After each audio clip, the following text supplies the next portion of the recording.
Great backdrop.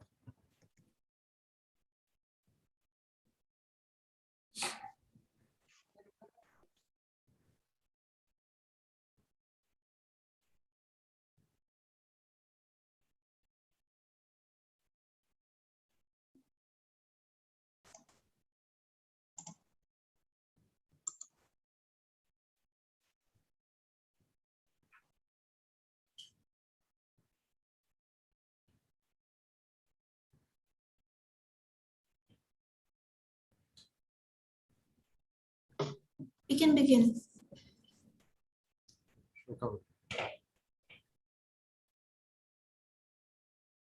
Hi, everyone. My name is Shloka Nath, and I'm the acting CEO at the India Climate Collaborative, a collective working to increase philanthropic funding to and engagement with the climate space in India.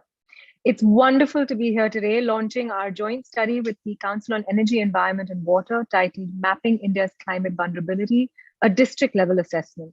This launch, a product of our larger ambition to build a comprehensive climate risk atlas for India, is also a part of our series Beyond COP26, Investing in India, which aims to translate decisions made at Glasgow into fundable solutions on the ground. We'll be spending the next 2 hours dissecting pathways for India to map, assess, and build resilience for climate risks that threaten communities, industries, and regional economies across the country. When we first began conversations with CEEW to support the Climate Risk Atlas during its inception phase in January 2020, neither of us were strangers to how immensely vulnerable India is to the overlapping, cascading impacts of climate change. Year after year, the Global Climate Risk Index sounds warning bells for India's vulnerability to climate-induced events. In its 2021 report, it ranked India as the 7th most climate-affected country in the world in 2019, with the highest absolute number of fatalities and monetary losses. The World Meteorological Organization's 2020 report on the state of the global climate cited Super Cyclone Amphan, which devastated coastal parts of West Bengal and Odisha, as the strongest cyclone ever recorded in the Bay of Bengal, and the costliest tropical cyclone in the North Indian Ocean, with an economic loss of 15 billion USD and 2.4 million people displaced. And a recent CEEW study found that more than 75% of Indian districts, which are home to over 638 million people, are extremely vulnerable to climate risks. But what do these numbers really mean for us? They mean that India's future growth is now inextricably linked to climate risks, and we will have to find ways to plan for and manage these risks, to integrate them into our decision-making. This applies across infrastructure and industry, governance, and particularly to protect vulnerable communities who are disproportionately impacted by the crisis and may not have the resources to adapt. This is, of course, not an easy task. Given India's diversity, climate impacts are cross-sectoral and vary across geographies and communities. They are likely to trigger shocks across many parameters: food, water, heat stress, biodiversity loss, and vector-borne diseases, and therefore require cross-sectoral action to mitigate risks. For instance, in 2016, my state, Maharashtra, experienced drought-like conditions in over 29,000 villages, leading to widespread crop failure and livestock issues, which caused loan defaults, distress migration, and farmer suicides. To cite another example, the International Labour Organization estimates that India is set to lose 34 million jobs by 2030 due to heat stress alone. Here's the good news. Many of these catastrophic impacts can be prevented. The IPCC acknowledges the dearth of data on disasters and disaster risk reduction at the local level, which constrains improvements in local vulnerability reduction. But if we're able to map and assess climate risks in order to prepare them or prepare for them well in advance at a local level, since these impacts are so varied, then we are much more likely to build resilience against extreme events and their compounding impacts to safeguard lives, livelihoods, and economies. This forms the basis of our work with CEEW. We believe that what can be measured can be managed better. To accelerate and inform this mapping, CEEW and ICC have set out to develop the CRA for India in partnership with the European Union, with the UNDRR, CDRI, NDMA, CEMEDN, and ISRO. Our partners have been an incredible support during the process of creating the CRA, and the larger goal of our work is to shape a future where institutions, infrastructure, economies, and communities in India are insulated from the risks of a changing climate. I would also like to thank the high-level advisory group on CRA, comprising of distinguished supporters from India and around the world, who have guided us through the process to help build a tool that is scalable and implementable. We also believe that philanthropy has an indispensable role to play in catalyzing this, not only for India, but also for climate vulnerable countries across South Asia and the world. Philanthropic capital is flexible, patient, and compassionate, but it can also be catalytic. And data is a critical lever to enable that because it distributes the ability to solve. And the potential for scale is incredible. We've already garnered interest from Nepal and Brazil to adapt this resource for their own countries. With critical international stakeholders supporting us on the CRA, we are hopeful that such robust micro-level vulnerability assessments with location-specific indicators can be mainstreamed across the world. Given the cross-sector and multi-stakeholder nature of this resource, we're hopeful that our work can snowball into a collaborative movement across a wide spectrum of actors to ensure that it is built collectively and utilized comprehensively. As I mentioned earlier, we are delighted that the work we started last year on mapping critical vulnerabilities at the sub-national level in India is now complete, and we will share some of these insights with you in today's session. We hope this work will enable policymakers, business leaders, investors, community leaders, local governments, and implementing organizations to build resilience and make our development trajectory risk-proof for all. With that, I'd like to welcome our esteemed speakers for today, Mr. Kamal Kishore, Member Secretary, National Disaster Management Authority, Dr. Oswaldo Moraes, Chair, BRICS Working Group and Director, Seema in Brazil, Mr. Marco Toscano, Chief Regional Officer for Asia Pacific at the UN Office for Disaster Risk Reduction, and to our stellar panelists, Vice Admiral Pradeep Chauhan, Director General, National Maritime Foundation, Ms. Seema Arora, Deputy Director General, Confederation of Indian Industry, Mr. Alastair Charles Norris, Financial Sector Specialist, World Bank Group, Ms. Esha Roy, Senior Assistant Editor at the Indian Express, and Dr. Arora Ghosh, CEO, Council on Energy, Environment, and Water. I would now like to invite Abhinash Mohanty from the CEEW to set the context for this session. Abhinash is a program lead in the risks and adaptation team and leads the climate risks work at the Council. He's involved in designing decision-making toolkits for effective policymaking around the intricacies of climate change risks, sustainability, and environment resource management. He's also a reviewer of the Intergovernmental Panel on Climate Change 6th Assessment Report, Impact, Adaptation, and Vulnerability. Over to you, Abhinash. Thank you so much, Shloka, for setting the context and setting the mood. Right away, I will share my screen. I hope it's visible. Perfect. Without further delay, I'm here to present our second tranche of the Climate Risk Catalyst work, where mapping India's climate vulnerability, a district level assessment. CEEW is Asia's among leading policy research institution, and the Council works across 7 thematic areas and has a dedicated Center for Energy Finance. This Council uses data, integrated analysis, and strategic outreach to explain and change the use, reuse, and misuse of resources. Of course, today we are going to I'm going to present the second tranche of the Climate Risk Catalyst work, where we have mapped the vulnerability, but CEEW's thought leadership started way back in 2015, when CEEW has been steering the climate risk mainstreaming agenda, with the first global risk assessment being released in London and Bombay Stock Exchange. Since then, we have been envisioning a future which is insulated from the risk of a changing climate by democratizing data. CEEW's Climate Risk Catalyst first tranche dwelled upon the micro-level hazard assessment to identify the district-level hotspots. We at the Council are continuously striving to acclimatize climate risk by generating empirical evidence to climate-proof policies and communities. But why exactly we need? So if you map India's climate vulnerabilities, then CEEW's analysis suggests that 75% of the Indian districts are extreme event hotspots, of which this number is of grave concern. 40% of these districts are witnessing a swapping trend, that is, flood-prone areas are becoming drought-prone and vice versa.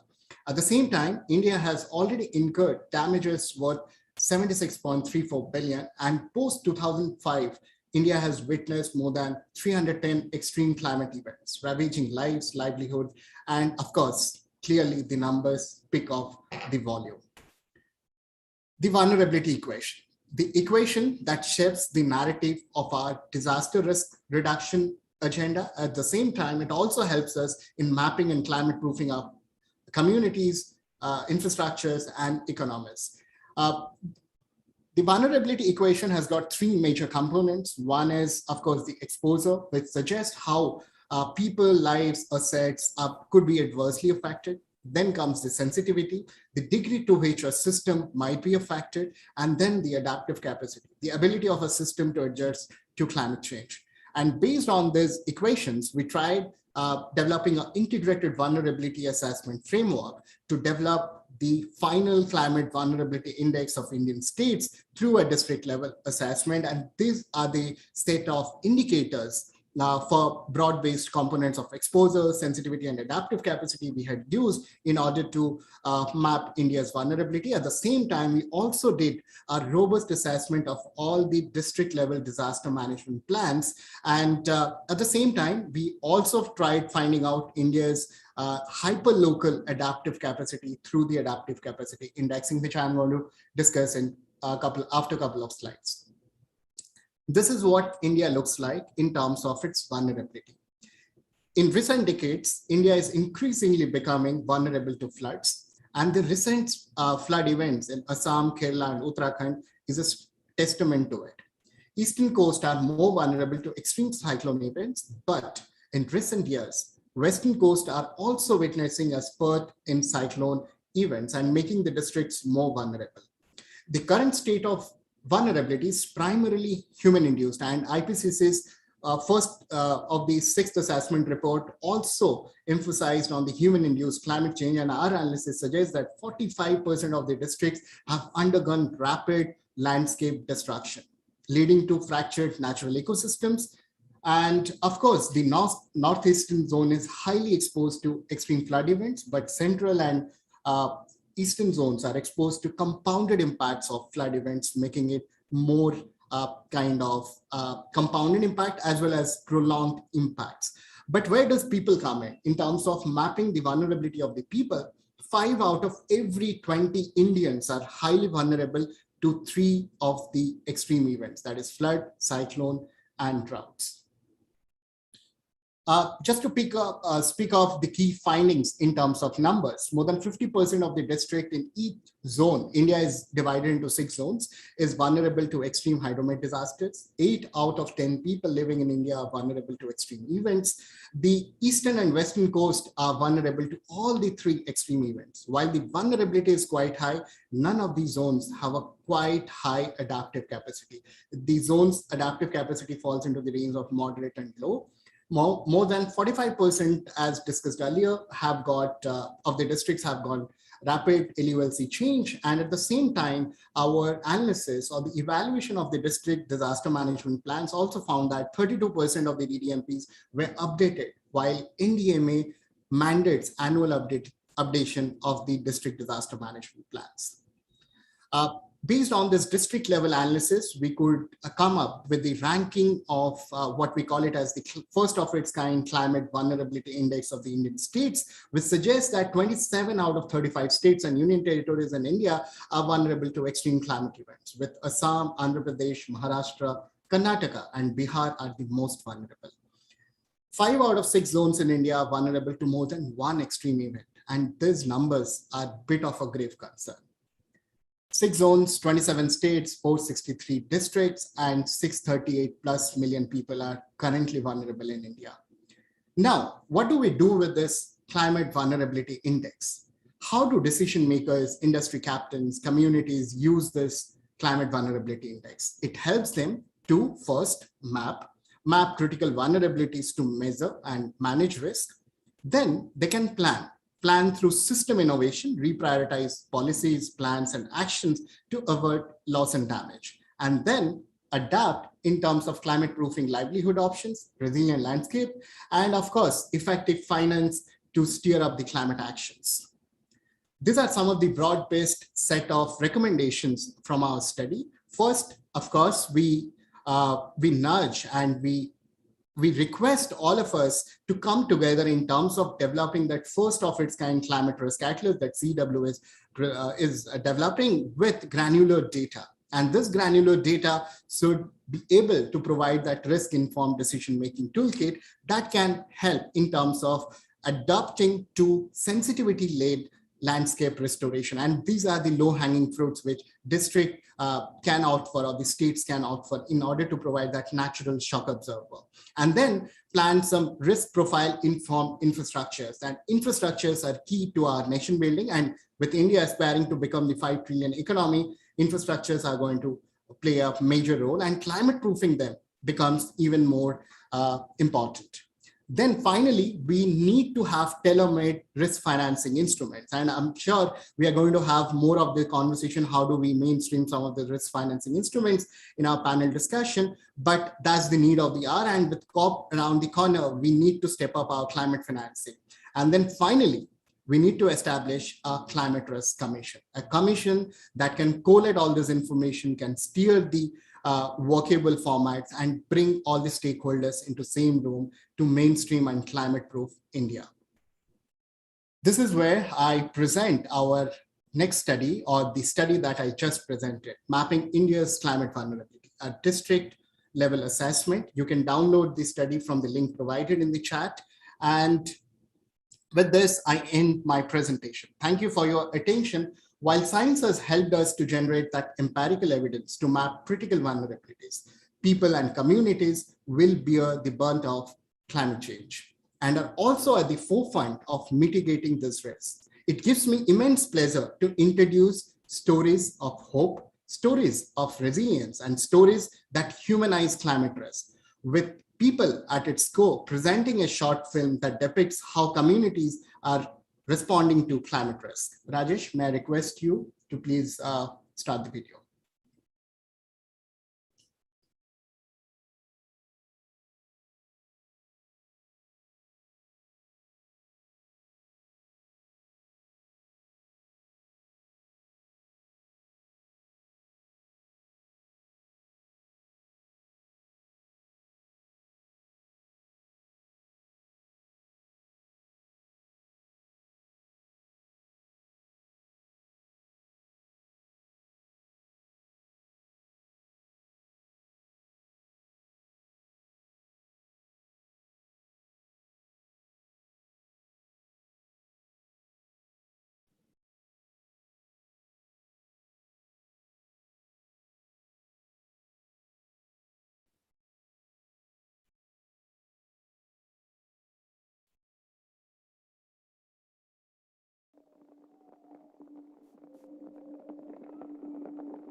पिलादिने जो वर्षा होता सी ठीक time रे ऋतु भी था बहुत बढ़िया वर्षा होता ये जो 1999 मसीहा ठू जो वर्षा होची सी टाइम रे वर्षा हो सी जो लघुचाप होची कि बात्या 2-4 दिन पर आसी सी एका थरे के समस्त की क्षतिग्रस्त कर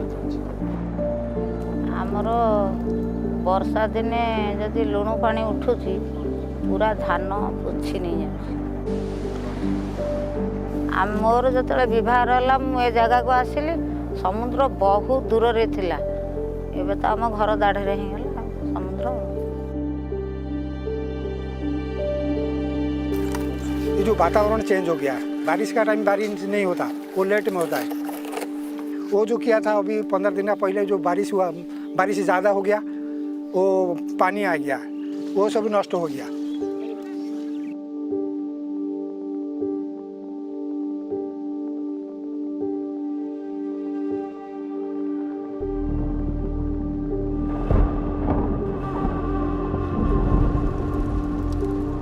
अभी जो जलवायु परिवर्तन का वजह से यहाँ का लोगों में बहुत तकलीफ झेलने का जैसा मुद्दा उठ रहा है।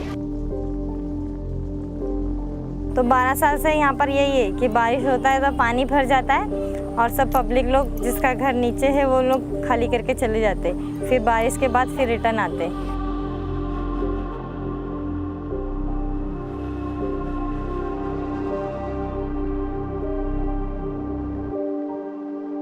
I think it's very important that when we say India is a highly climate vulnerable country, what does it mean? It's one thing to look at the country as a whole. It's a completely different thing to look at what it means for a particular district or a village, a small town, because that is where the people get exposed. That is where they are vulnerable.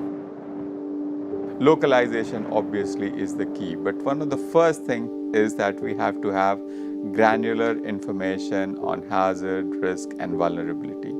And in that context, the work that CEEW is doing for India to look at how the climate risk is evolving at the district level is absolutely critical. यहाँ पे community के जो लोग हैं उसमें युवा के माध्यम से हमने उनका जल संगठन तैयार किया है। हमने एक टीम तैयार की जिसमें मैपिंग, जो घर का मैप, अपने रोड का मैप, हमारे घर का मैप, समुद्र हमसे कितना दूरी पे है या जब बाढ़ आती है तो पानी कितने ऊपर तौर पर हमारे पास आता है, क्लाइमेट चेंजेस किस प्रकार से हो रहा है और उसमें हमारा रोल क्या है। और वो खुद होकर अपने बस्ती को प्रोटेक्ट करने के लिए एक साथ आए हैं और जुड़े हुए हैं। हमारा जो यहाँ पर यूथ ग्रुप है, इन लोग अलग अलग तरीके से इसका लिए स्ट्रीट प्ले करके लोगों को अवेयर करने का भी कोशिश करते हैं। जो मैंग्रोव्स है उनमें कचरा ले जाके डाल देते हैं और उनको मैंग्रोव्स को काट के वहाँ पर घर बनाते हैं। इसलिए ये सब हमें नहीं करना है और मैंग्रोव्स को काटने से रोकना है।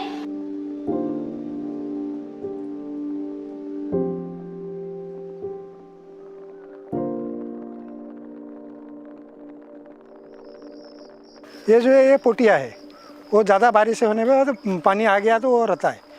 और दूसरा जो धान है वो ये पास में धान है, वो हाईब्रिड जो है वो चला गया है, वो सब नष्ट हो गया। ये पोटिया है वो रहेगा, 1 महीना पानी रहेगा तो वो भी रह सकता है, उसका कुछ नहीं होगा। शायद पोटिया ज़्यादा डालेंगे।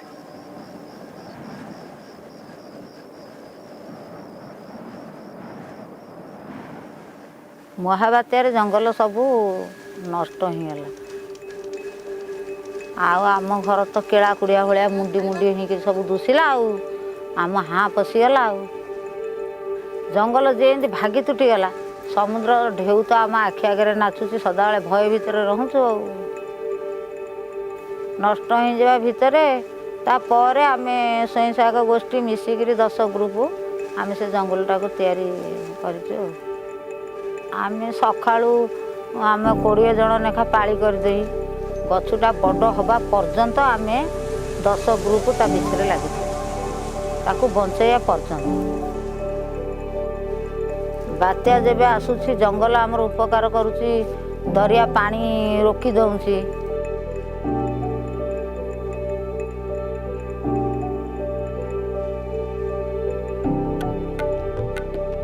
When we look across India, we see that communities are coming together to build up that local capacity to handle big climate risks.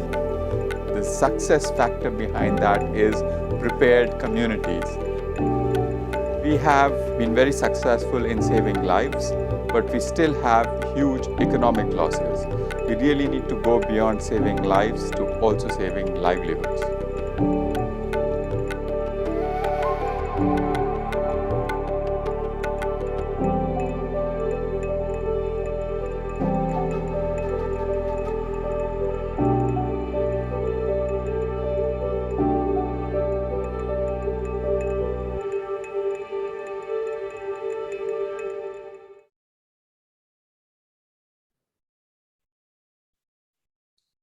Namaskar, I'm Arora Ghosh. I'm the CEO of the Council on Energy, Environment and Water. First of all, my warm welcome and sincere thanks to all of you who've joined us for this program, those who will be speaking and those who will be engaging. As the film that we viewed just now shows, climate risk is not something that you only discuss in the high echelons of international climate negotiations. It's something that people are encountering every day. And people are also coming together every day to try and build up that buffer and resilience against these rising climate risks. Between what happens in negotiations and what happens on the ground is the requirement of data, of analysis, of strategic outreach, of administrative capacity, and of course, of widespread outreach and advocacy amongst population at large for us to internalize what we're up against so that we can prepare better. And who better to tell us about preparing better than Mr. Kamal Kishore.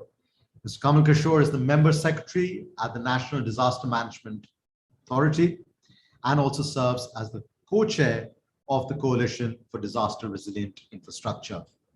Mr. Kishore has worked on disaster risk reduction and recovery issues for more than 2 decades at the local, national, and global levels, the very levels I was referring to. He worked earlier at the United Nations Development Program, where he led global advocacy campaigns to address disaster risk reduction concerns in the context of the United Nations Sustainable Development Goals. My now request Mr. Kamal Kishore to deliver his keynote address. Mr. Kishore, over to you.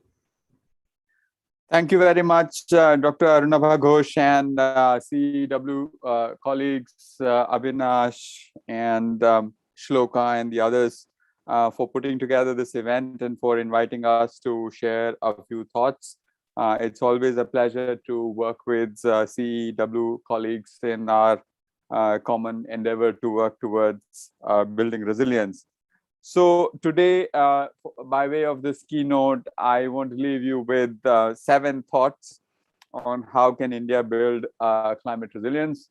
I think I would like to begin on an optimistic note, and my first point would be that let's look at our successes. Let's celebrate successes that we've had in the last 10 years or so and draw inspiration from it. And there is a lot out there in terms of what methods, what approaches work, and also what don't work. And I think 2 things that I want to particularly highlight is the success we've had in reducing mortality from cyclones. I mean, it is 95 to 98% reduction in the last 15 years or so, 20 years or so.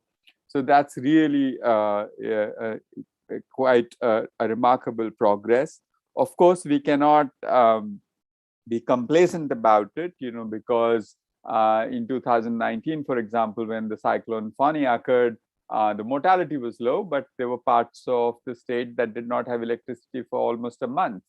And when you don't have electricity for a month, the telecom systems don't work, then ATM machines don't work, and you have cascading livelihood impact. So we really need to go beyond reducing the loss of lives to also protecting livelihoods. Likewise, in heat wave, if we see over the last since 2015, there has been a consistent decline in heat wave related mortality, even if we normalize for the years where the heat wave wasn't that severe. So, and that has been possible because we've connected science to society and really taken things down to the local level. So I think both these climate and weather related hazards, cyclones and heat waves, there is something to be learned. Of course, we can't be complacent. We have to do a lot more.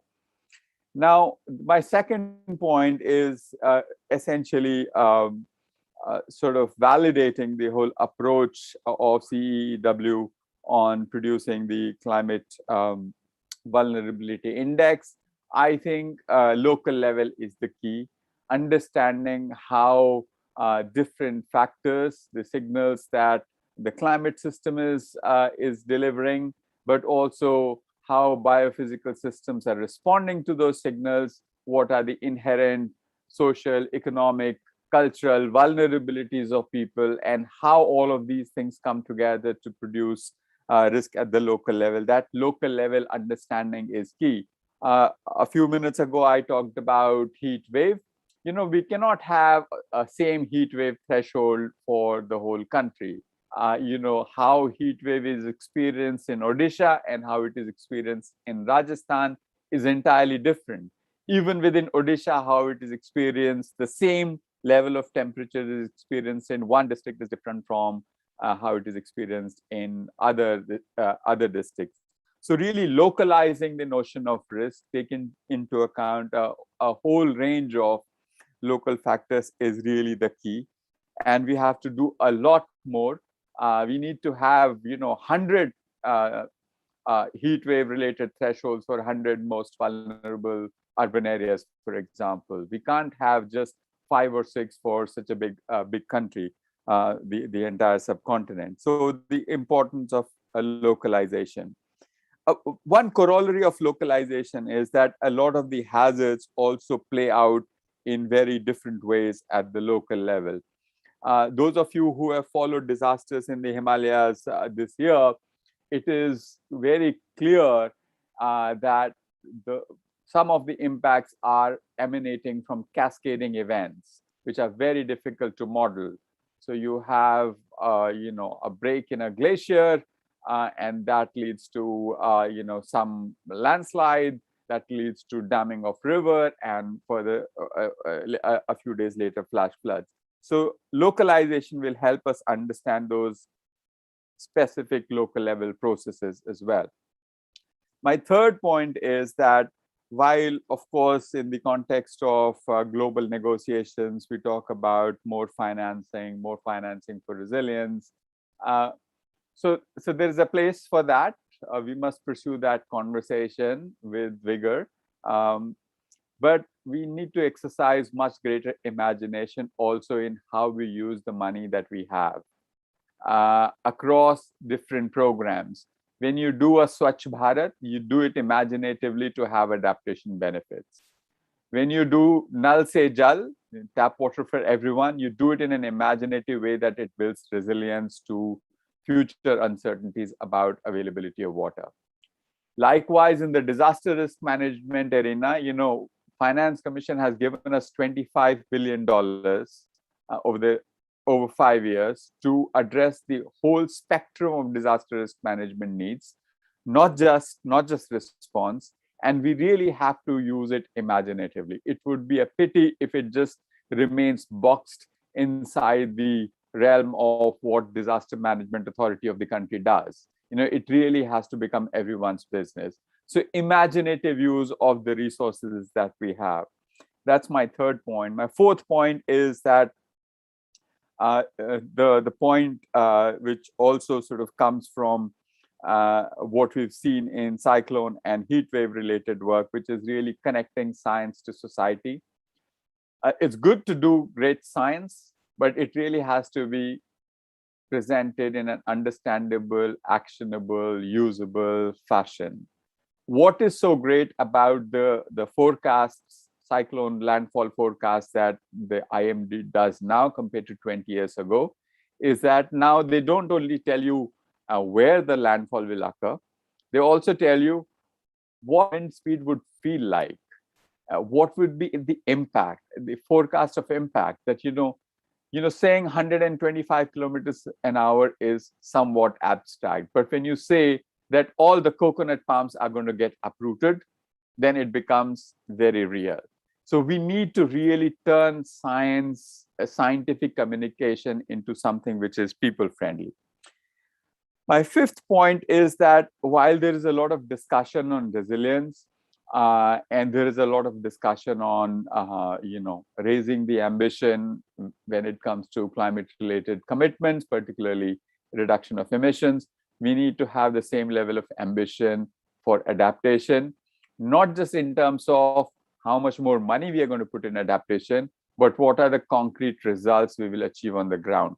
Can we say, for example, that the coastal areas of India will have a certain level of resilience of power infrastructure so that for the most extreme cyclone events, our power system will be restored within 3 days? So that's a measurable target. We measure ourselves against this target in 10 years from now. It's ambitious, it's difficult to achieve, but it really is something that can be done if we focus our attention on that. So measurable targets in terms of adaptation outcomes. My sixth point is that this is something that both Arunabha and earlier speakers, Abhinash, referred to. Somebody has got to do the tedious task of putting together local level data in a system.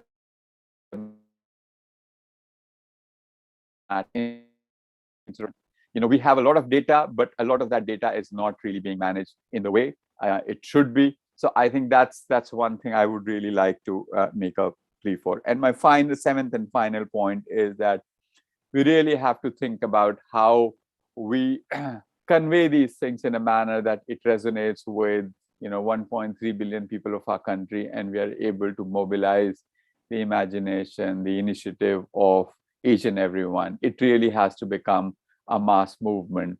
What we saw in the video about the success we've had in Odisha, for example, of course, it is because of science, but it is largely, in a large measure, it's because we've been able to mobilize communities. Communities are leading that process. They are not just participating in that. So how do we come up with a new paradigm of adaptation where it becomes everybody's business?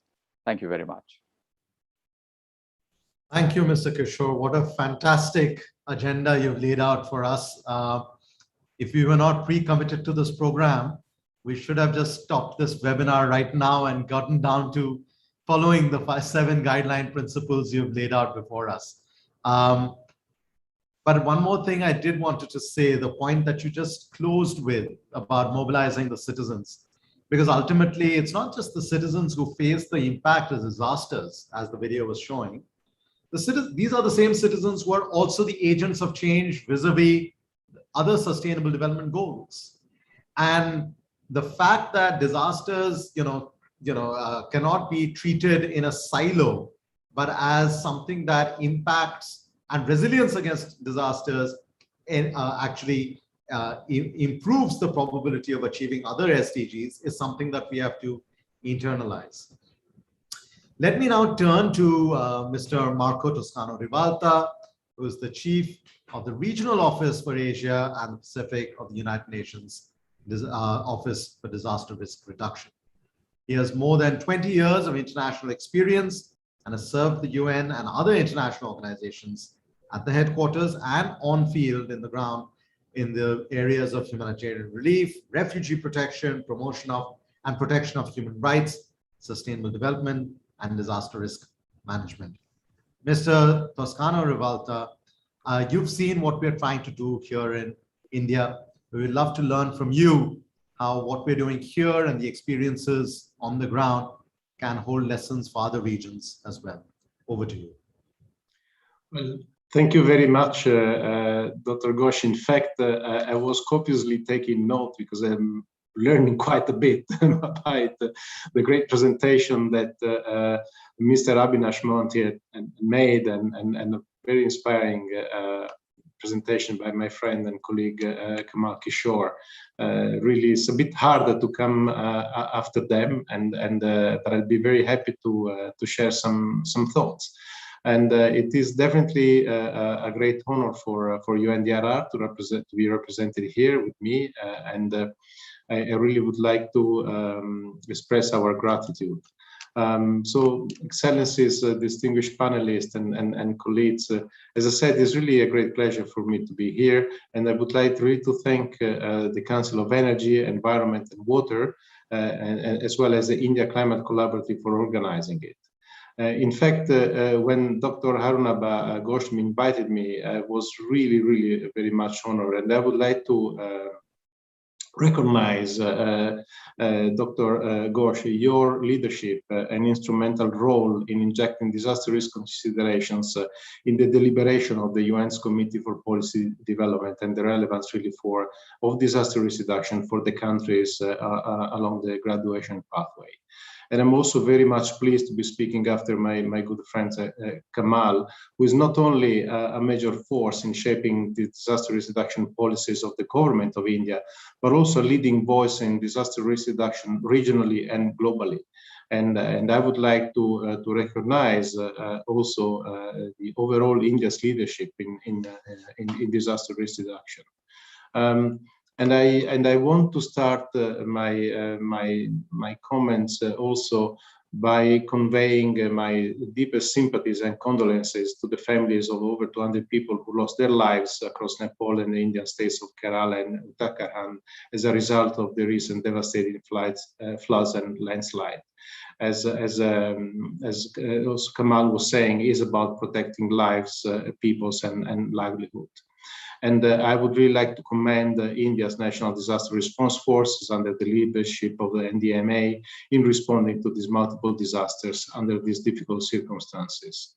As we have heard, and is often is the case with most disasters, the true impact is at the local level.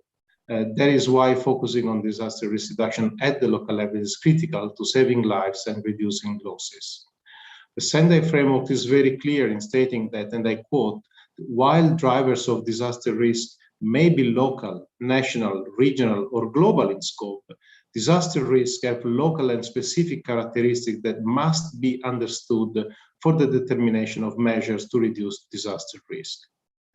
In general, despite the crucial role that local authorities have in building resilience for their communities and cities, local actions have always more often than not constrained by limited capacity and enabling institutional, technical, and financial environment. And that is why it has been deemed to be as a major point under the priority 2 of the Sendai framework for disaster risk reductions. Over the years, the UN Office for Disaster Risk Reduction, together with other partners, has been seeking to build the technical capacity of local government and support their enabling environments. Our most notable effort has been the Making Cities Resilient campaign, which ran from 2010 to 2020. The campaign not only elicited political commitment from mayors and local councils, but also sought to support them through the development of assessment toolkits and capacity building initiatives. During those 10 years, over 4,000 cities joined globally, and 134 of them were in India. Currently, UNDRR and partners organizations are now seeking to build on the lessons of this past campaign through a newly launched initiative called Making Cities Resilience 2030. Cities that sign up for these initiatives are guided along a 3-stage resilience roadmap, which starts by first understanding local climate and disaster risk, second, developing local plans against them, and finally, implementing these plans. The Making Cities Resilient 2030 always tries to go a step further by connecting cities with international development banks, such as the World Bank, which is a member of the Global MCR Coordinating Committee. In the Asia Pacific, the MCR 2030 Regional Coordinating Committee is co-chaired by UNDRR and ICLEI South Asia, which is based in New Delhi.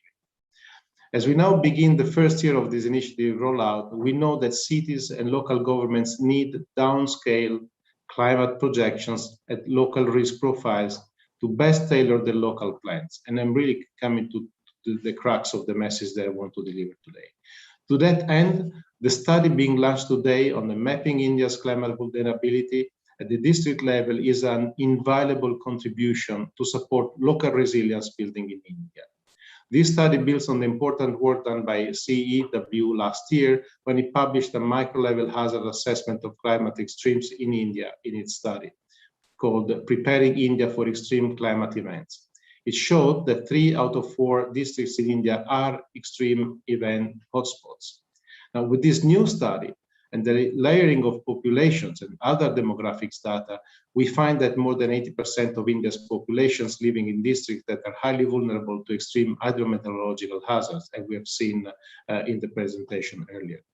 Disaster risk reduction planners in these hotspots area will now have access to a district-level vulnerability assessment, which maps exposure, sensitivity, and adaptive capacity. This level of granular analysis is key to helping local government and other stakeholders make risk-informed decisions. Indeed, that is why we have been delighted to be collaborating with CEEW, being a member of the high-level advisory group on the Climate Risk Atlas, and we expect this group will continue to serve as a platform to further advance the application of risk data to better position local government and stakeholders to address in a comprehensive manner the current and long-term risk challenges that they face. Some particularly important points have been highlighted by this work. and they revolve around the fluidity of risk at the district level.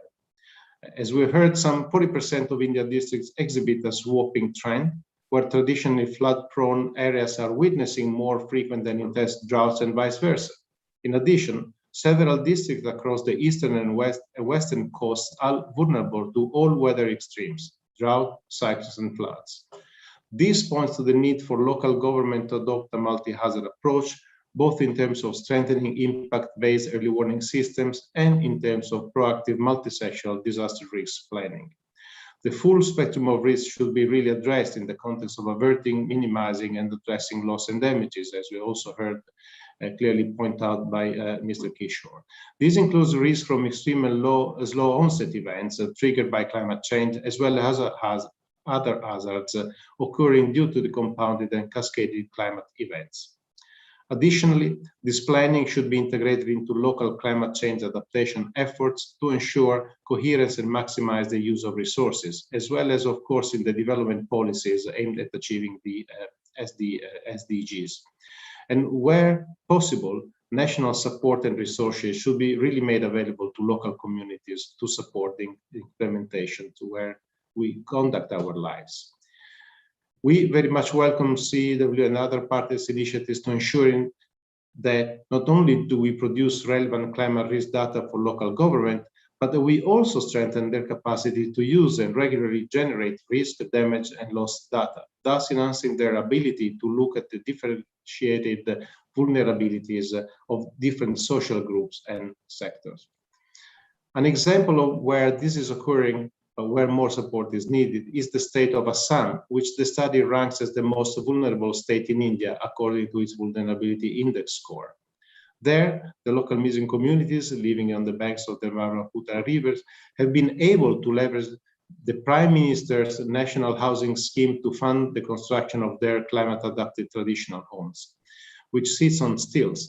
We recently highlighted this example in our series of disaster risk reduction success stories as an example of how traditional knowledge can support adaptation efforts. This brings me to my last point, which is on the need to give due considerations to nature-based solutions and eco-based disaster risk management in conjunction, of course, with grey or traditional infrastructure solutions. Blue and green infrastructure have proven their effectiveness in the management of a variety of hazards, from reducing the urban heat to mitigating floods, in addition to their role in enhancing ecosystem services, biodiversities, and I stress, reversing environmental degradations. And by this, I really echo a point made by Prime Minister Modi at the Climate Adaptation Summit this year. Now, on that note, as we approach COP26, I would really like to commend Prime Minister Modi for his commitment to climate action and his decision to join the world leaders in Glasgow to raise the level of global ambitions. Resilience and preventions are also benefited from the commitments he made at the UNDRR 2016 Asia Ministerial Conference on Disaster Risk Reduction and his 10-point agenda for disaster risk reductions, which resulted in the creation of the Coalition for Disaster Resilient Infrastructure. With this, I really would like to again thank you for having us here, and I really wish you a great continuation of the event. Thank you. Thank you so much, Mr. Toscano-Rivalta, once again, for linking up what's happening in terms of disaster risk reduction frameworks at an international level to what can be done at the city level, your outstanding initiative of making cities resilient, but also then the focus on the capacity on the ground, whether it is to address the differently vulnerable social groups, or on the positive side, to look at how nature-based solutions can help to make them more resilient.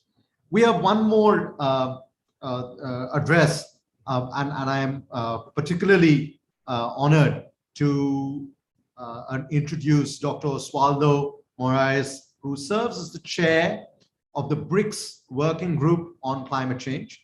And he also is the director of the National Center for Monitoring and Early Warning of Natural Disasters, or in short, CEMADEN, of Brazil. He is also the chair of the Standing Committee of Disaster Risk Reduction for the World Meteorological Organization. Earlier, he was the scientific director of the Brazilian Meteorological Society and the head of the National Center of Weather Forecast and Climatic Studies in Brazil. Due to the time difference, Dr. Moraes has kindly indulged us with a pre-recorded video message, which will now play. Good morning, good afternoon, and good evening to all of you. To start, let me present my sincere apologies for not being able to address this short talk in person in this webinar due to related commitments with the Brazilian delegation for the next COP26. I am delighted to see such a timely, robust climate vulnerability assessment done at a micro-scale level as a run-up to COP26. And I wish that this study will reiterate the need for enhanced climate financing for developing economies like India, Brazil, and the others. This study highlights some of the localized gaps and also establish why India is one of the global leaders in managing climate events. I congratulate the Council on Energy, Environment and Water from India, and we at the Brazilian National Early Warning and Monitoring Center for Natural Disasters will be glad to exchange information and knowledge regarding procedures for similar assessments that are being developing in other countries. As one of the reviewers of the reporter, I can assure you that this India study and implementable in other regions and in other sectors. And I am happy to see how the Council is planning to scale this work across other South Asian regions. I am pleased to see practically implementable recommendations based on empirical research and analysis. As chair of the BRICS Working Group on Climate Change, I would like to invite some representative from the Council to present your initiative, to present this work at the next BRICS Summit that is scheduled for the next year, so that other BRICS nations can adopt and support this effort for their initiatives. CEMADEN is already implementing and developing results of researches that are being done with NOAA, UK Met Office, and the World Meteorological Organization, who are trying to use empirical climate science into practice. And it gives me immense pleasure to announce that we, CEMADEN and the Council, are in discussion to sign one memorandum of understanding to support other endeavors to use our studies as a reference for climate risk assessments and to adopt our procedures for taking key risk-informed decision for building resilience. Once again, I want to thank Dr. Ghosh, Dr. Abinash, and the council team for being at the forefront of the climate risk agenda and for organizing such a stimulating event. The panel looks quite power-packed, and I am hopeful that all the participants and the speakers will have stimulating sections. Once again, my sincere apologize for not being able to make it in this event. In the next council event, I hope that we should be able to meet in person and have other stimulating discussions. And finally, I wish you to stay safe and keep supporting the agenda of the climate risk agenda that perhaps is the most important international agenda nowadays. Thank you and namaste. Thank you. Thank you so much, Dr. Moraes. It is indeed a great honor for us to get this endorsement from you. But also, if I may just reflect that next year will be a Rio plus 30 years since the Rio Conventions were negotiated. And it's not just on climate change. They were about desertification. They were about biodiversity. And as you concluded, the climate risk is the most important agenda item, which impacts our development prospects, our security concerns, and of course, our opportunities for international cooperation. May 30 years from Rio 1992 offer an opportunity for the world community to come together slightly differently and realize the common threats we face. And why do I say the common threats? It's because for the past 30 years, unfortunately, I feel that in face of the climate crisis, the rich think they can escape and the poor hope they can adapt. Unfortunately, as 2021 has already demonstrated, the poor and the rich are exposed, not equally, but no one is escaping the climate crisis. And for that reason, I want to first, before I start the panel, I want to first thank my colleagues, Abinash Mohanty and Shreya Vadhavan, who's the co-author of the report that we just presented, for continuing to take the lead in this work on developing the Climate Risk Atlas. I also want to thank the India Climate Collaborative and particularly the leadership of Shloka Nath. Because without that support and without that partnership, it is very difficult for organizations like ours to take a leap of faith and hold the mirror to ourselves and the world of what the climate crisis amounts to. And if we don't get granular, we don't get the information to make ourselves more resilient. How do we make ourselves more resilient? That is the subject of the panel that you will hear from now.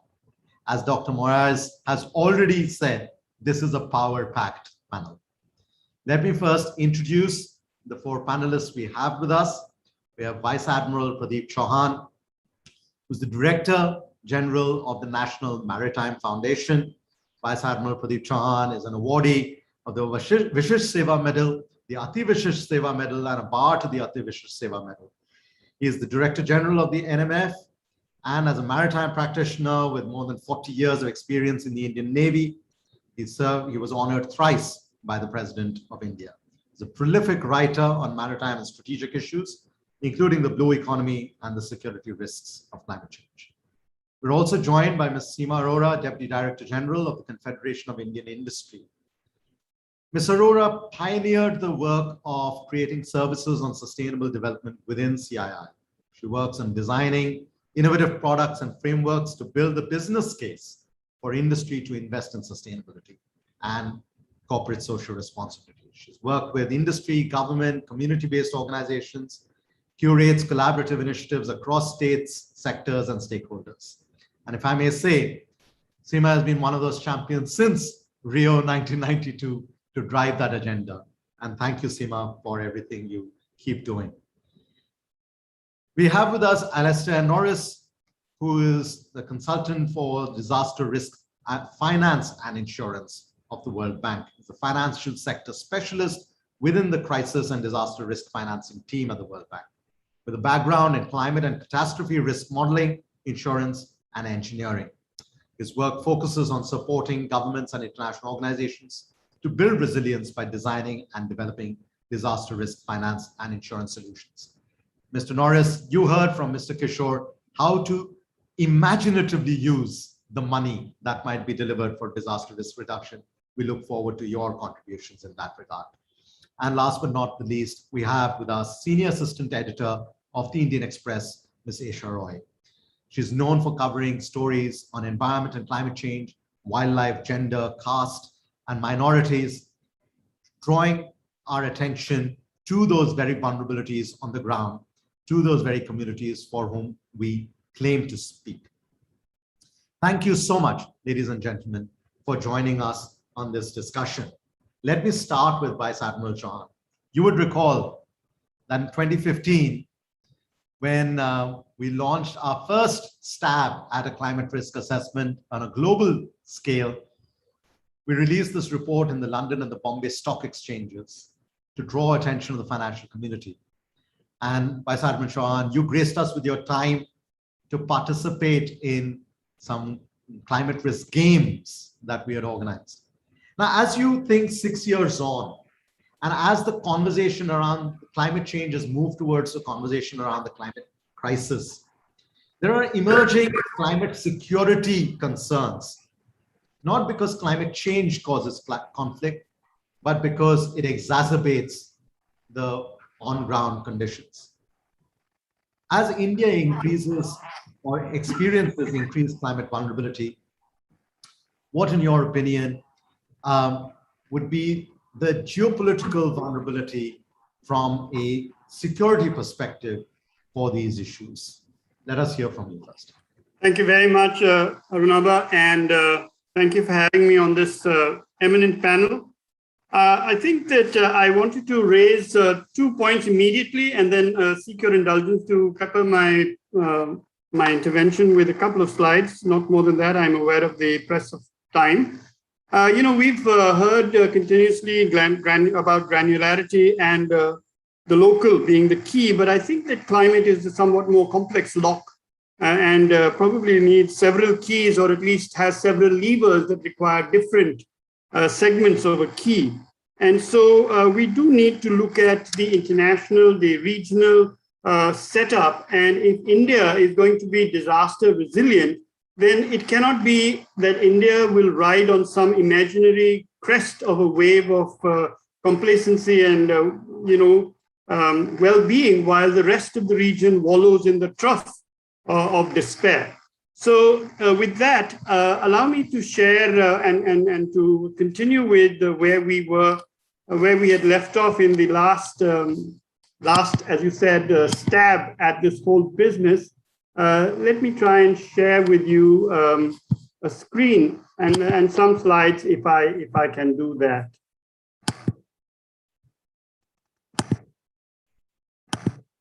So if you can see the slide and just acknowledge that fact. Yes, we can. If you could put it in slideshow. I will do that. And yeah, just give me 1 second.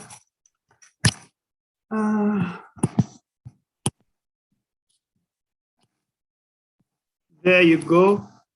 So this is really the major impacts of climate change. And as you can see, even at that point in time, I was very concerned with, and I continue to be very concerned with, the probability and not possibility of state failure in the region, exacerbated or accelerated by the major impacts of climate change. The diagram looks a bit complex, but it's pretty familiar to most of you, so I won't waste too much of your time explaining each of the factors in yellow and their knockdown effects in terms of the factors which are in this pinkish amber, and then moving on to the collapse of the economy, social order, food systems, leading inevitably to state failure. This is really quite important, and I would like to emphasize today in the very brief time that is available to me, this whole business of sea level rise and the impact that that is having, because we are already seeing that the complacency with which we imagine sea level rise to be occurring is being rudely, we're being rudely shocked out of that, and we already have an acceleration of 3.6 millimeters per year of sea level rise, and this is fairly accurately being measured today by modern satellites. And I think that if you look at this map of the Maldives, you know, it might well be the last really good map of Maldives from space, because if Maldives has a population of about 525 or 526,000 people, and sea level rises at the rate it's going, then we might suddenly have 500 or 526,000 boat people. And where will those boat people go? I don't know, maybe they'll go to Sri Lanka. Then where will the Sri Lankans go?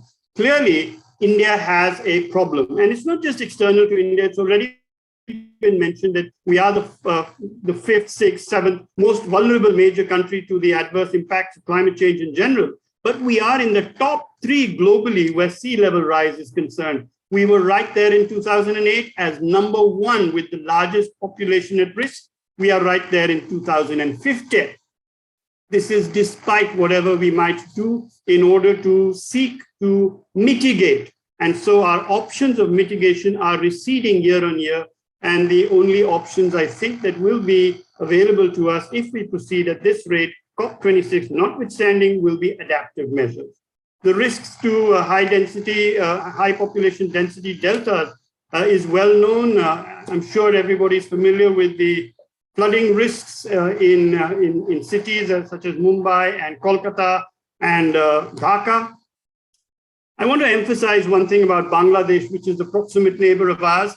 If you look at the exposed coast, which is the section shown in pink, and you look at the interior coast, which is the section shown in red, and you look at the scale down below, then we're talking about something around 100 kilometers of Bangladeshi territory being lost to the sea directly.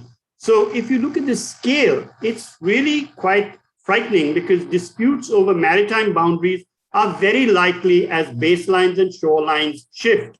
Now, this is a matter which seems to have got some traction in the South Pacific, but in the Indian subcontinental area, in the Indian Ocean, in South Asia, and in the Indo-Pacific as a whole, I'm afraid we are far, far away from that, because our boundaries and our borders are hardly universally or ubiquitously accepted. There are reports that by 2050, there will be 1 in 7 Bangladeshis will be displaced in some fashion, whether externally or internally, by climate change. And therefore, we will face a huge array of human migrations driven by heat on the west, driven by enhanced and loss of territory on coastal structures on the east. And I think that we are in some very grievous situation. Let me talk to you for a minute about the possibilities of hard protection and tell you about the magnitude of costs in terms of ports. I'm very proud to say that the NMF is one of the organizations that is undertaking the CDRI fellowship, and our effort is to concentrate upon ports in India. But when we talk about ports, and we find that maybe that's hard protection measures are perhaps only viable strategies which are left for brownfield or existing port projects. Look at the costs. In Shanghai, just to cater for 0.7 meters of sea level rise, you're talking about somewhere around $650 million. If you're in South Korea, it's $3.8 billion. If you're in Tuas in Singapore, $1.5 billion, which is 20% the capital cost of the whole port and the port terminal. In the USA, the cost of building a seawall is between $885 million and $2.36 billion per kilometer. And the cost of building dikes is somewhat equally staggering and frightening. I also want to mention that as far as the Indian Navy is concerned, and as far as our Indian maritime security structures are concerned, there are real and serious mission impacts. First, I've already mentioned disputes over boundaries and EEZs. There's going to be a strain on naval capabilities. We've seen that in the COVID era when, on the one hand, we were engaged in humanitarian assistance and disaster relief actions. And on the other hand, we had high-end threats from the People's Republic of China. Whereas the Navy and the Coast Guard themselves have their naval and coastal installations, naval coastal installations, at great risk to the level of, risks of sea level rise and increased storm surges. There will be greater and greater demand for first responder actions, for establishing more intensive and extensive international maritime partnerships. There will be impacts as the salinity of the sea levels change or the sea areas change. There will be technical impacts on all that we are going to be doing. So, is the problem as small as my aunt's pen, or is it as large as my aunt's garden? And I rather think that it's considerably larger than my aunt's garden. And therefore, while we look at the granular, the local impacts of how resilient India can become, we also need to figure out how we will handle the international security aspects, both for India as well as for the region, in terms of climate change as a whole. And I'll stop there. Thank you so much. Thank you so much, Vice Admiral Chauhan, for drawing attention that, we are only, if I may just paraphrase, we are only as secure as our weakest link. And basically, if we are operating in a region which is highly exposed and highly vulnerable, then it doesn't matter that we are building resilience just at home. We have to think of it in a regional dimension. And I think this is something that Mr. Toscano-Rivalta would also agree with in terms of the regional approach towards disaster risk reduction. One more way in which things span across border is actually in investment and business, because business is not located only in one place. So let me bring in Ms. Seema Arora. If the one thing, Seema, that the pandemic has done, it has drawn our attention to tail-end risks that are thought to be of low probability but have high and perhaps devastating impact. How do you think India Inc., with operations in India, but operations also outside India, and certainly trade across the region and the world, is preparing to climate-proof their operations and value chains, given the growing incidences of disruptive climate extremes? Thank you, Arora, and it's been a very interesting discussion, and I've really enjoyed it. So just to, the question you asked very correctly, this pandemic has brought home a lot of, risks that similar disruptions like the COVID caused. Climate, as we all know, causes a lot of disruption. So there are definitely, conversations now happening right at the boardroom level to understand that, what businesses need in order to, like you said, climate-proof not only their operations, but their value chains. It's easier said than done, as you all know, probably, and it's a very hard kind of work that needs to be done. I think the first thing that we have noticed is, and this is not just post-pandemic or during pandemic, because of the climate, freaky climate and weather events, a lot of the companies and businesses have been facing a risk related to water, and that gets home the first. So the first thing that hits home is water, and the non-availability of water, non-accessibility, or regulations around water, because you will have, more and more regulations, as we know, already coming. So we see that businesses immediately become more conscious. Of course, they take time to relate it to that this is on account of climate change, right? But now that has come home, that this is going to become even more severe for them as they go forward. Now, what are they doing? Of course, is several, but I think more needs to be done. One, of course, there's more reaction than proactive work, I think. And where they see a problem or a hotspot and they identify it across their value chain, and that has come in because of, various things like cyclones or different weather events, or just the lack, as I said, of certain resources, whether it's land or etc. or water. So they basically react to it and they try to, in a way, address that issue. But I think what needs to be done is more proactive action. And that's where I think the work that was just presented by your team, which is extremely useful, needs to, and was mentioned by everybody, needs to cascade down to the users who actually need to understand this. And the granularity of the data is very important. I agree with Admiral that we need to look at the macro picture and join all the dots and look at the regional picture, because that's big. But the action has to also be at every level, and the granularity of the data will ensure proactive action. That's what we should be working towards. How do we get proactive action from businesses? I think the other sector that is really working hard on this is the agriculture sector, simply because the vulnerability is very high. And I think here I also want to say what was said, that it's not just about vulnerability to these risks from a point of view of physical vulnerability, but it's also the vulnerability of the social vulnerability that communities face. And I think businesses have a role to play there as well. So while they safeguard their value chains from an economic point of view, they also need to work on building resilience in communities, because communities are what you're serving. So if the community is not there, what are you actually trying to serve? So I think it's a thing that has to go hand in hand. And therefore, again, I reinforce the granularity of the data becomes important. The ability to be able to take what was discussed or what was presented to a user-based, kind of a toolkit, and to be able to pilot and show them how to use it and how to take proactive action. That would really help. I'll stop here and I'll be happy to comment further. Thank you. Sure. Thank you so much, Seema. I think this last point that you mentioned about businesses ultimately rely on the communities they serve, and this takes me back to what Mr. Kishore was saying earlier. We've had a very good record of saving lives. We of course also have to save livelihoods at the community level, but then ultimately we need metrics of success. And what do we achieve if 20 years we have put in to save lives?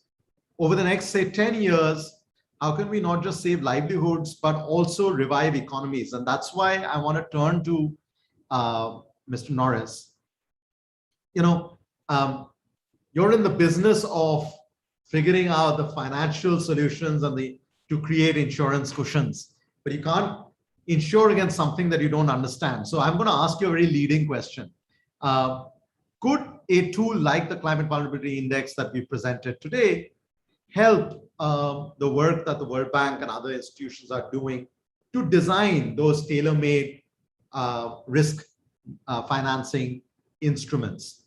And if yes, how so? And if not, what else is needed? What is missing, again, at that granular level to help us draw the communities closer to, say, the insurance companies and others to create those safety nets that currently don't exist?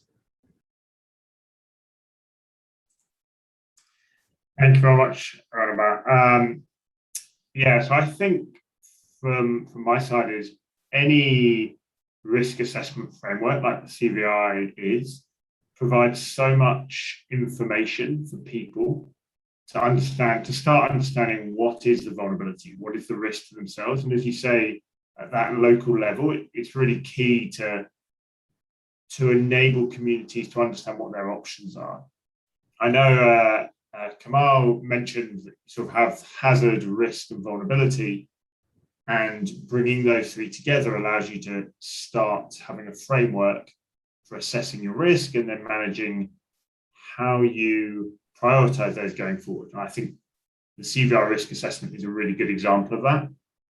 And with all of these risk assessments, traditionally there has been a focus on sort of here and now, what are the risks we're facing? And it's great to see this and others starting to look at how actually climate change is going to evolve that risk over time. So how are things going to change? But I'd agree with what other panelists say that we need to look at the local level and then also all the levels up to sort of, if you like, the federal level or the international level. And each level has specific financial instruments, but also specific metrics that it would need to be run by, and different analytics are going to be provided at those different stages.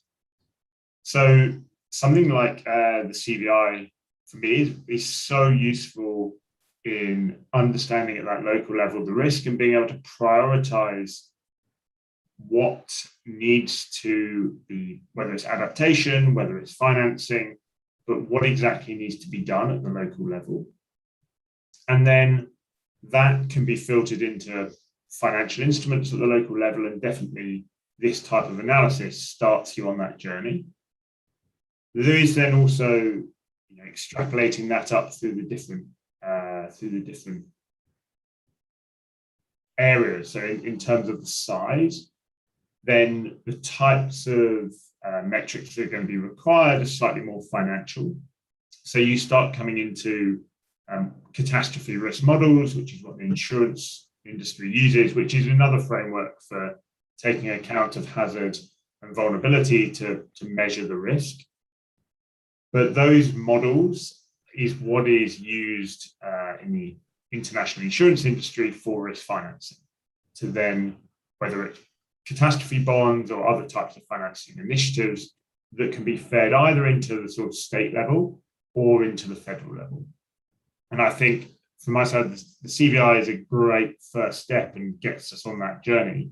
And then it's a case of working out where are the priorities, which assets or what exactly should we focus on in each of the area? Is it particular assets? Is it the more socio aspects of disasters?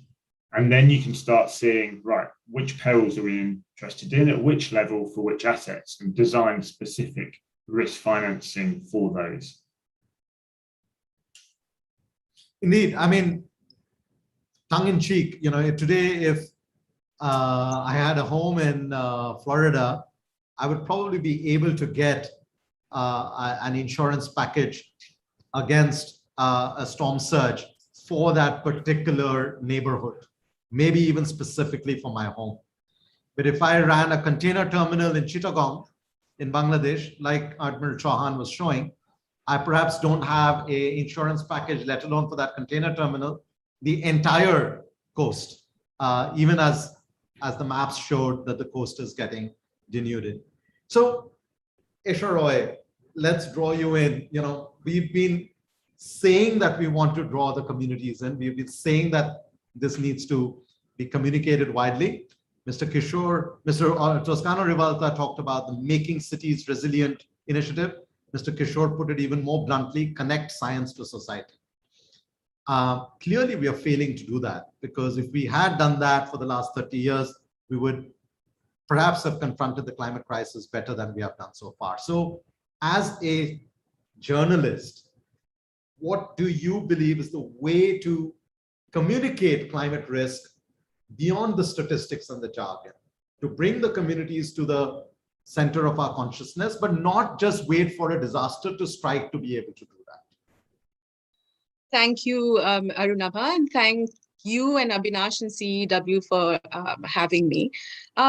First of all, it's an interesting question. And first of all, I would like to point to two particular research studies that demonstrate how environment reporting works exactly. And the first study is carried out, it's a continuing study carried out by the University of Colorado that tracks reports on global warming and climate change in 50 newspapers across 20 countries. And what they found is extremely interesting, that the trends in these countries are very similar. This includes India. And the peak of environment reporting actually happens in one particular time, which is around the COP26 conference, and of course, extreme weather events like floods and cyclones, etc. The second study, which I think is quite interesting, is by a Pune institute called the Tilak Maharashtra Vidyapeeth that analyzed media coverage of a single weather event, which was the deadly smog in Delhi in November 2016. And what they found was, again, very interesting. They found that there were almost 200 news stories in 6 newspapers in that 1 month alone. And then we have recent events like Uttarakhand and Kerala, and extreme weather events like this restart the discourse around climate change and issues like changing monsoon patterns.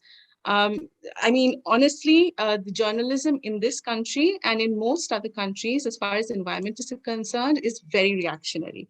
And I'm also guilty of doing it. As October rolls in Delhi, I'm like, oh, air pollution. This is the time to call up my air pollution contacts because I know the air quality index is going to go down.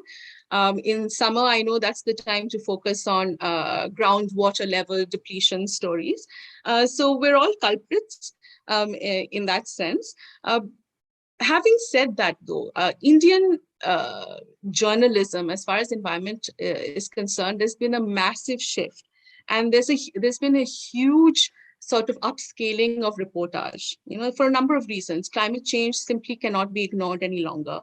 There are alternate platforms now, especially online. There are niche journals that are dedicated to environment reporting.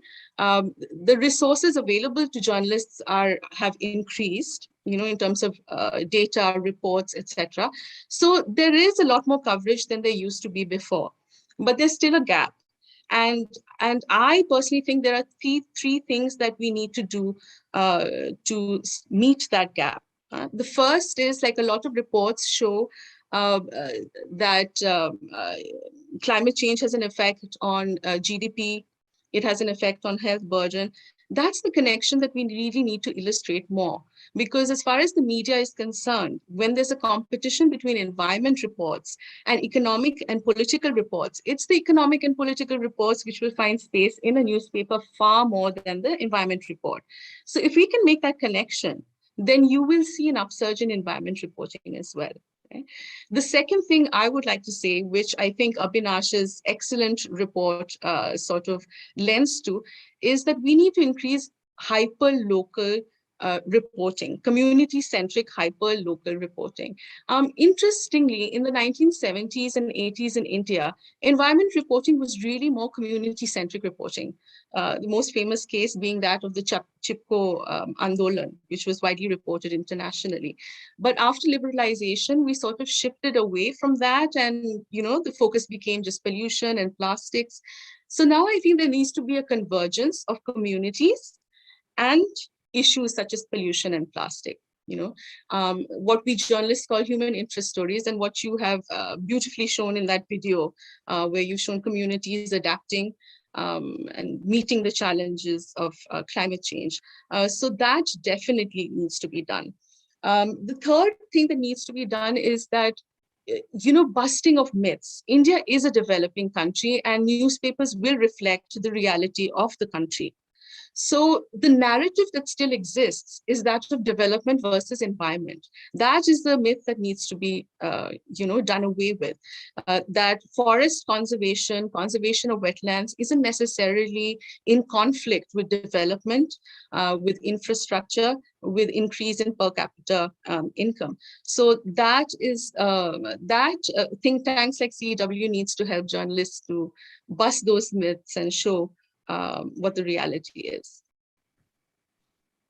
Indeed, thank you so much, Esha, for outlining a very clear sort of strategy to mainstream these issues.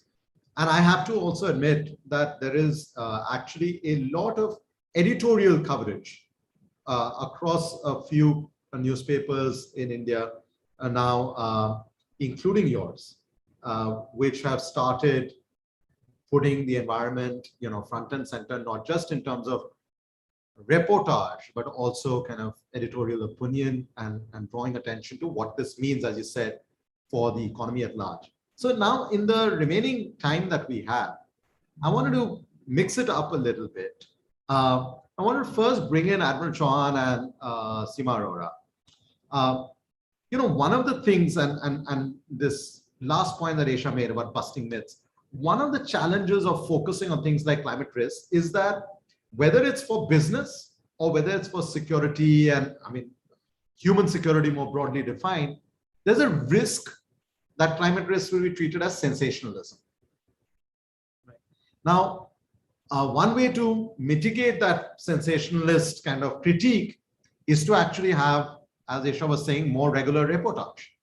But when you talk to businesses within closed rooms, or when you talk to senior policymakers or security advisors and others, or Admiral Chauhan, how would you push back against that critique of sensationalism and draw attention to those strategic challenges that we're still faced with? Maybe I'll ask Seema to go first and then turn to you, Admiral Chauhan. So this is definitely a serious challenge, and we also, as you mentioned, face this pushback. I think one of the things that needs to be really understood well is that we need to build the evidence base, and I think the work that you're doing will build the evidence base. But we can't wait for all the evidence to come. So we have to really have conversations with the stakeholders to make them understand that what is this real challenge about. And I think it is changing. It is now changing from basically, just saying that, pushing it under the carpet and saying that, no, this is not real and it's too far away. And I think we are at the right time. But I also think that, some signaling is very important. And I say this because all stakeholders, and I'm representing business, so businesses definitely respond to certain signals, right? So it doesn't help if the policy signal doesn't reinforce the fact that these are real risks, right? So it doesn't really help. So there are many, I would say, policy gaps that need to be addressed. And if we are really talking of, this becoming mainstream for businesses, for society, various stakeholders have to be addressed. But primarily, I think 3 stakeholders. And I think one, that the government needs to, or the policymakers need to make sure that the policy is completely aligned to ensuring that action on proactive action, because risk can only be hedged if you take proactive action. And I think proactive action has to be pushed, and policies have to be long-term to make sure that this proactive action can be pushed, and also incentivize proactive action and disincentivize if there is no proactive action. The second large community is the investor community. And I think already we heard about that. If the data is correct, if the interpretation is correct, we may get that, push from the investors as well. We see that happening now. The entire ESG thing has really picked up and businesses are responding. And finally, I think, and this was what Esha also said, the communities and the consumers both together, I'll put them together for a bit, but the consumers and the community have the power if we can also engage them well. And I think what we should refrain from is doing it on a silo-based approach. It's all very interconnected. We shouldn't just say that, okay, climate is important. We need to integrate and say that how this is impacting the development, how this is impacting global security, regional security. So all the conversation has to be very integrated. Therefore, the messaging has to be integrated so that action is also integrated. Now, it's very easy to say, and I know it's difficult to do. But no, but your earlier point, Seema, is actually spot on. That how do you incentivize proactive action rather than reactive action? I mean, if I drove safely, then I would ensure that my car doesn't get into an accident. That means my car insurance the next year would be lower, right? Now, how can we have that in terms of if I built more sustainable businesses and more resilient businesses, could I get loans for a lower interest rate? Because the chances of me going bankrupt because my factory has been flooded is lower. So the financial system has to work that into its equations as well. But Admiral Chauhan, let's hear from you. And then I have a question for Marco and Alastair. Thank you. Let me apologize for this banging. As you can see, the effects of climate change are even more immediate than one thought. But on a more serious note, I think the 2 points are, which I agree with Seema and would like to expand upon. One is that we're just not good enough at communicating within the echelons that we're at, whether that's industry or it's government or it's policymakers within or without outside of government. So think tanks like yours, like ours, we have a very large role in terms of bridging the horizontals between these various silos, so that policy, when it emanates, people outside government seem to think of government as a monolith, whereas actually there are many governments, and not all of them like the others, and certainly not many of them talk to the others. So this then generates a role. It generates a void, which I think that we can fill. One of the stakeholders for filling that void is, of course, think tanks. But industries, chambers of industry are a really important one as well, and cannot afford to actually stand back in some detached fashion. There has to be a much more integrated approach. So my second point is that we need to be able to connect dots and explain this through our media. Media is already, as Esha has already said, media is seasonally comfortable deciding what needs to go out and what stories will in fact be required in a given season. So let me give you an example and then I'll stop. As the number of cyclones in the Arabian Sea increase, these cyclones have increased in ferocity. They've increased in their frequency, but they have decreased in their path predictability. So these cyclones are now hitting, let's say, the empty quarter in Oman. That is causing an imbalance of the desert locusts, and the desert locusts, which would have died simply for lack of water, are suddenly being nourished. These desert locusts are flying out in great swarms and trying to cross the Red Sea, but they can't because they don't have Moses on their side. So they get pushed backwards, northwards, and end up first in Pakistan, which might or might not please some people, but certainly they end up in India, and the devastation that you're seeing in agriculture and the losses in industries associated with agriculture are directly capable of being traced back, not in some esoteric fashion, but directly to this business of cyclones, the increased frequency caused by increased heat and so on. Now, how do you make the story run? First of all, we must be able to present the story. And if we're going to present it in some really boring, Colonel Blimp fashion, nobody's going to read it. But is that the only talent that we have? Surely not. And so, once again, there is a void that needs to be filled by media, by industry, by the think tank community. And I dare say the Navy, for example, is pretty proactive about this. You'll be surprised at the numbers of initiatives that are being taken by the Indian Navy. But is that enough? And I entirely agree, as my last closing point, with Seema when she said that government must be able to not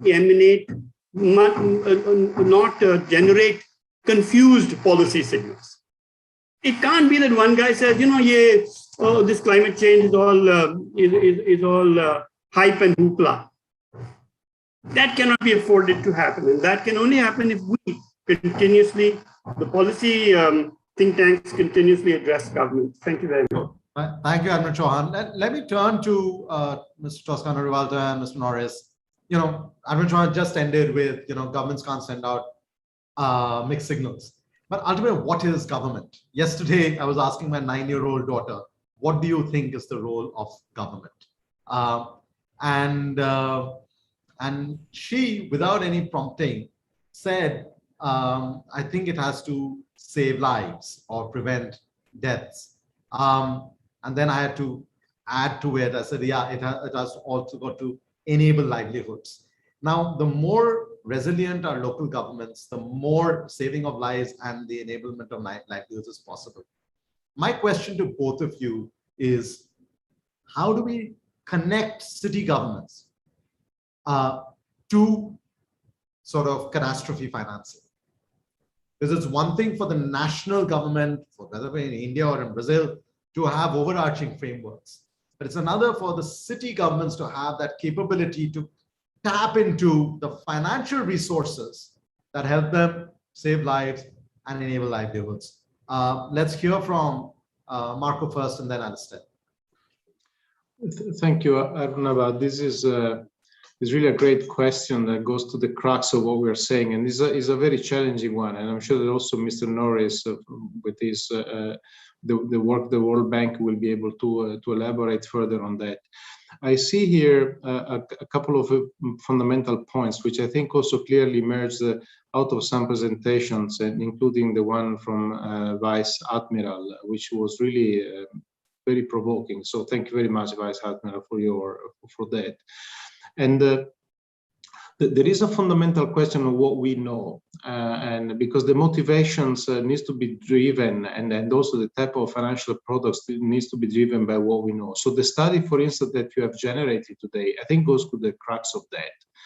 And speaking about the definition of a very good description of the hazards and a very thorough understanding of the vulnerabilities and how the combination of hazard and vulnerability and exposures then combines into what is the very localized level understanding of risk, because I think you were also describing that and also Kamal somehow, that depending on where you are, even if in very close distances, the risk profiles is different. So how do we enable local governments to have that clarity when it comes to the data and information, because that also determines the triggers on which these financial instruments are conceived.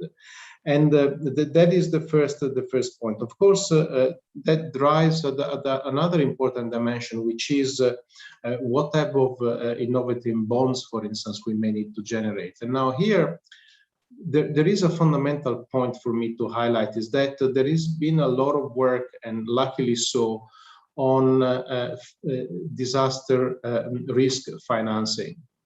But the question is, are we having an equal amount of work, and increasingly so, on disaster risk reduction financing?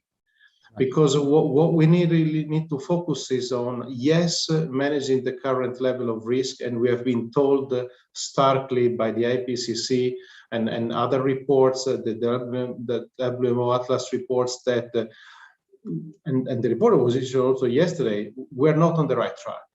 So clearly we need much and more and better disaster risk financing. However, we are not going to break the vicious cycle unless there is an equal, if not more, type of investments for disaster risk reduction and financing products that drives in that direction.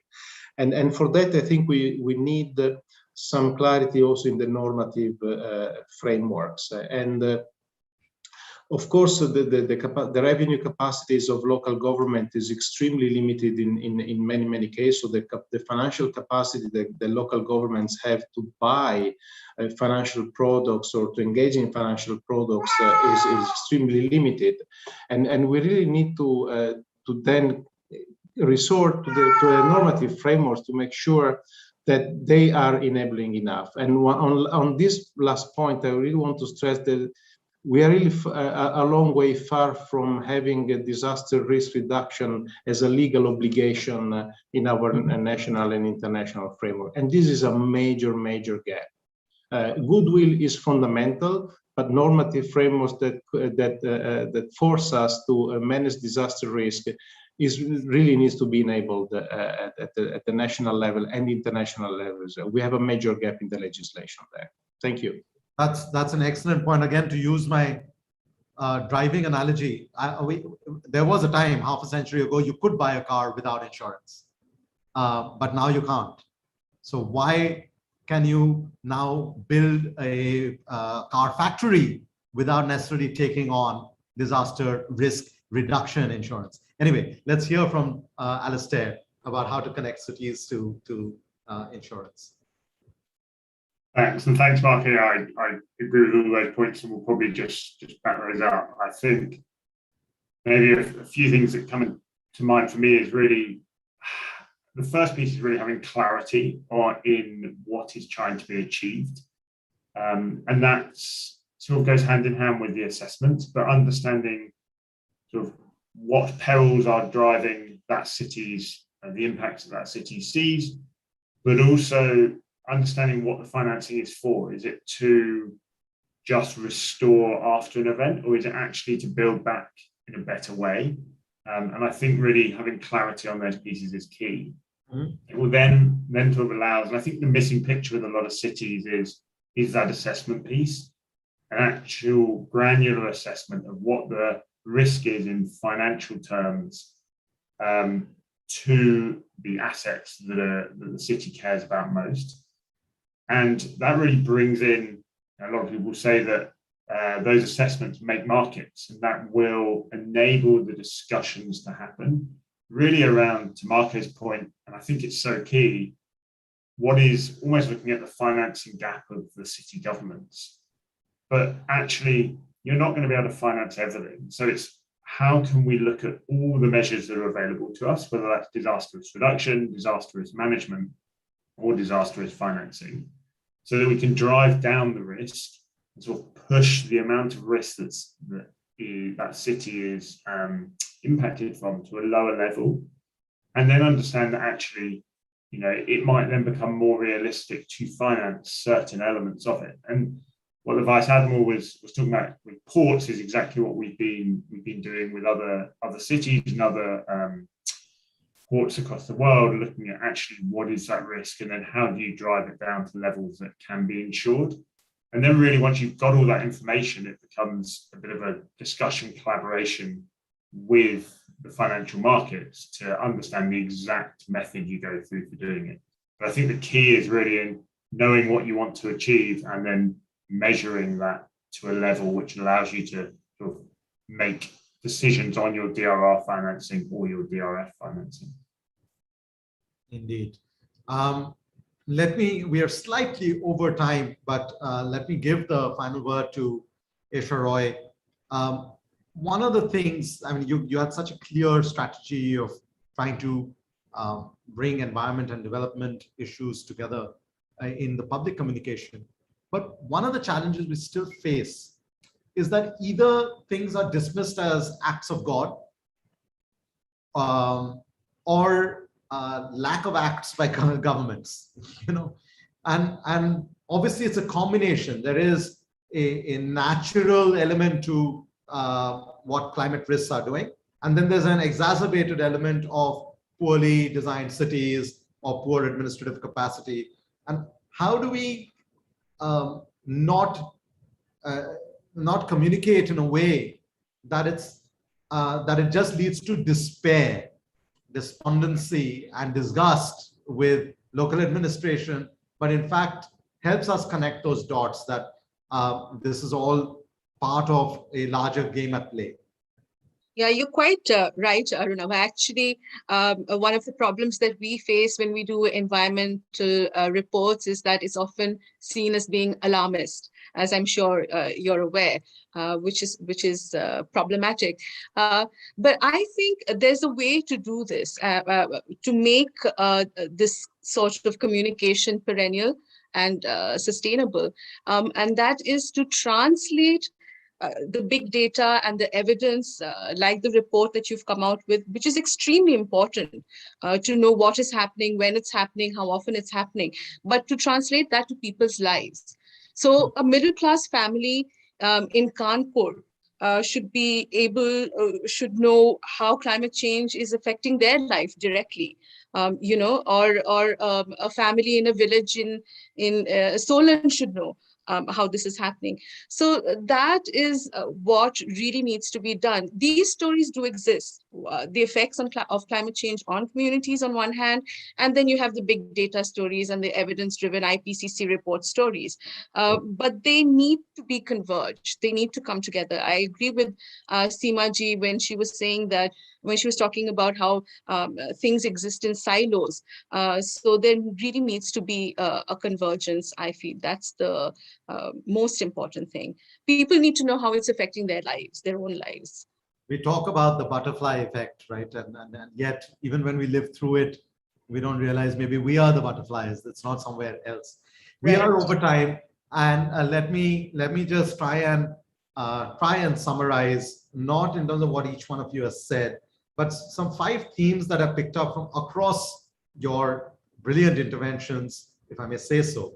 The number one is that, and I'm drawing on things that Admiral Chauhan said, but also what you said, Esha. In a way, it's the small impacts the big, and the big impacts the many. And when that begins to happen, you realize that while the stories can be hyperlocal, the effects can very quickly span across communities and across borders. The second theme that emerged is, and stemming from what Seema said and what Kamal Kishore said, connect science to society, but also connect business to society. And once we start able to sort of triangulate these three elements, maybe we'll create the conditions for the third message that came through from Seema, but also from Marco. The incentives to be proactive, the incentives to not just look at risk, but to the incentives to reduce risk, right? And if we can create the policy incentives, the political incentives, the financial incentives, that would be great. And that brings me to my fourth point about what do we have the finance for. Kamal Kishore raised this and Alastair raised this. What is it that we're trying to achieve? Are we trying to de-risk? Are we trying to create insurance cushions? Are we trying to rebuild livelihoods? And the kind of financial solutions will vary depending on each of those objectives. Which brings me to my final point. And as I said, we should, as Kamal Kishore said, we should recognize the substantial efforts that have been made to reduce loss of lives over the past 2 decades. The Odisha cyclone 1999 of 10,000 lives lost versus the 60-odd lives lost in 2019. But also be conscious of our metrics of success over the next decade and beyond. And if we can move from lives to livelihoods to economy, maybe we would have made a difference. Avinash, for you to close it off. Thank you so much. Thank you, Arunabha, for putting it together. And once again, let me just thank each one of you. What our study showcased was the implication of a 0.6 degree rise. Global, national, regional, and subnational climate actions are geared towards limiting further increase of Earth's temperature to 1.5 degree, breaching thresholds. But if we breach this 1.5 degree, it will have catastrophic consequences, and we are just living it. But the question is, while we are pushing it, are they enough? And with that food for thought, as we gear up to the COP26, developing economies like India should push for a renewed focus on enhancing climate finance from developed nations. With this note, I would like to thank all the esteemed speakers, panelists, and participants for such an enriching and insightful discussion. I would like to thank Team CEEW and our colleagues from ICC for their support. I would also extend my sincere thanks to representatives from Government of Odisha and Bihar for participating and contributing to this webinar. With this note, I would once again thank you all and urge all of you to stay safe and stay resilient. Thank you so much.